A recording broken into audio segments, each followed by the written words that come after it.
Hey, my name is Bitcoin Rice. This is the channel where we talk about Bitcoin and other things surrounding the cryptocurrency space. Please make sure you like, subscribe, and do hit that notification bell because I only do drops usually when there's things going on in space I really want you guys to know about. All right, so welcome to second day of the second quarter, pretty much. So we're in April now, so we're officially in the second quarter. So April, May, June. Okay, so we're almost halfway there, guys. On this crypto journey for 2022, and it's been a crazy journey. That first quarter, man, was insane. We got all kinds of news, and just what I'm mainly going to focus on in this vid is adoption, right? And I'm not just talking about like mainstream adoption, which is happening. I'm talking about institutional level adoption, okay, guys? And what I mean by that is like all these banks, corporations, hedge fund managers, asset managers, they are pouring their money into Bitcoin, guys. Like, and look, we're not talking about millions, billions. This is trillions of dollars we're talking about that's potentially coming into our market. Okay, for example, just look at Terra Luna, right? They said they're planning on buying. I said this in my last video. $10 billion worth of Bitcoin. It's probably going to be more than that, but they're backing their reserves with Bitcoin. They've already bought more than $1 billion, and they're buying like hundreds of millions per day. So that's just one example that we know of, right? Because if you look, as you know, you can see on the blockchain, there's a lot of whales, which is pretty much accounts that are purchasing like hundreds of thousands of dollars because the average investor or the retail, quote unquote, retail investor, the typical 9 to 5er, isn't going to have $100,000 lying on the side to just purchase Bitcoin with or make a Bitcoin purchase with. So there's definitely a lot of well or institutional activity going on right now, and it's only getting crazier by the day, guys. So like I said, you got the news of Terra talking about they're going to buy $10 billion worth of Bitcoin for their reserves, and it's probably going to end up being more. You got the regulation finally coming into play with whether it's Biden signing that executive order, which I feel is really kind of giving the green light for all these institutions and asset managers and banks to really step their foot into crypto and look at it not so as such a risky asset as they did before. And I honestly think we're going to get an ETF this year. As you know, Canada, and we talked about this, Canada, they already have their Ethereum and Bitcoin ETFs up there that they're testing in other places around the world. But now that Biden signed that executive order and gave pretty much the green light on crypto, there's not going to be any ban. There's not going to be any crazy FUD coming out of Congress Hill against Bitcoin. I think it's only going to be uphill from here as far as the progression of crypto. So, and the fact that all these institutions and corporations and hedge funds have so much money invested in already, and there looks like they're going to potentially invest more, it's going to, in a way, divert regulation or any kind of FUD coming out of the government. You know what I mean? Because as we all know, they're all in bed together. So they fund, campaigns and all kinds of other activities that go on behind the scenes when it comes to banks and Congress and the government, and you know how they're kind of like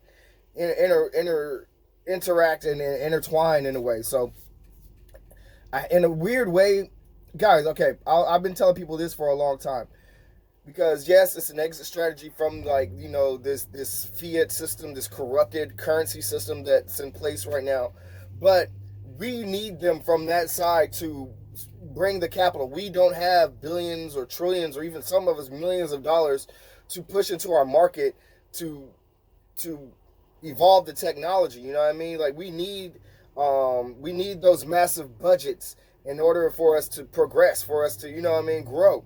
So it's it's a good and a bad thing in a way. You know what I mean? Because yeah, you see whales, they can manipulate the market to a certain degree, but now it's getting to the point where the supply and demand factor is coming into play. Like you can only suppress the price for so long, even if you're buying over the counter. You can only suppress the price for so long because, like I said, that the client demand is coming into play. Okay, so for example, when those sanctions hit Russia, people with money, those guys with money, they started calling up these banks and these hedge funds and these asset managers like, hey, we want to get into crypto because they saw that Bitcoin couldn't just be seized by the government. Because you got to think, man, these clients, these wealthy clients, they have property, they have investments all over the world. It's not just the United States or whatever country they may reside in. So they're looking for a place to store their value, to store their wealth, and Bitcoin has become the answer. It's shining brightly in the midst of this war that's going on right now. So it's just good things all across the board for Bitcoin and crypto. I really and this is not financial advice. Okay, guys, do your own research. But I really feel like we're gonna get that Bitcoin ETF or that Ethereum ETF sometime this year. And the reason why I feel that's coming this year. One, did you guys see? Was it BlackRock? They're threatening to sue the SEC if their next ETF gets rejected. If the next proposal gets rejected, so they can't afford to sit on the sidelines any longer. They have to get it. If they aren't in the game, they're like running full speed ahead, Godspeed almost, to get in the game because they're behind. At least they feel like they're behind so many other people like MicroStrategy, who's been in this since what really they started going crazy around 2020. But they saw the strategy they're implementing. Tesla putting 1.5 on their balance sheet. Now that Biden signed off on that executive order, it's a race to see who can accumulate as much Bitcoin. And it's going to be exciting to see how this marathon, I don't think ends, but how far this marathon can go, man. Because once you start getting millions and billions and trillions of dollars just pouring into a market, one, it's going to, I don't think it's going to eliminate the volatility, but it damn sure is going to start to stabilize the market. You get an ETF. Look at all assets that were approved as ETFs.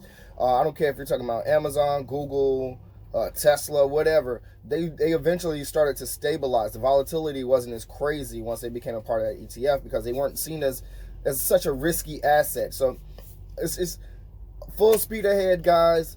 Crypto, the level of adoption is blowing my mind. I'm sure everyone else who's been in this space, because the same people who were saying, oh no, it's too risky, it's too volatile, it could never be seen as an asset to invest in, the rich elite, the wealthiest clients of all these banks and all these hedge funds, they were saying no to it, saying that they would never see it as a real investment. And now it's basically the one true investment for all these guys are jumping into to hedge inflation, because they're talking about, guys, over the next 10 years we could see well over 10%, you know what I mean, inflation numbers. So they screwed up the money. Okay, they're even making their digital, what, you guys seen that eCash? And they're coming out, they're saying it's not a CBDC, but it basically is a form of CBDC. They're coming out with their digital version of the dollar. They already have the digital yuan overseas that they've been testing out. So they screwed up the money so much now that they have to come out with something to compete with Bitcoin, which is, we knew it, the people in the community knew that was going to happen eventually, and now they're starting to form this "if you can't beat them, join them" mentality. And you don't have to take my word for it, guys. Please do your own research, but don't miss out on this opportunity. This is a new asset class like we've never seen before. It's fractionalized, so you can have a piece of a piece of a piece, and it's worth something. It's something of value. You just need a piece of it. This is digital property, okay, guys? Digital assets. It can be used as a form of currency, but this is property, okay? So, and you got an opportunity to buy in, and you get your piece of the pie before it's too late. And like I said, this is not financial advice. Please do your own research on this opportunity, because. And just look at what the big money players, look where the money is going, okay? They started by moving it out of physical gold into this digital gold, to Bitcoin, which is gold 2.0. But now they're doing it at such a fast rate. Like, you just watch and look at where the money is going. Like I said, guys, millions, billions, trillions of dollars is just avalanching into Bitcoin right now. And it's only going to get crazier as the year goes on. Like I said, with the threats of regulation are starting to fade.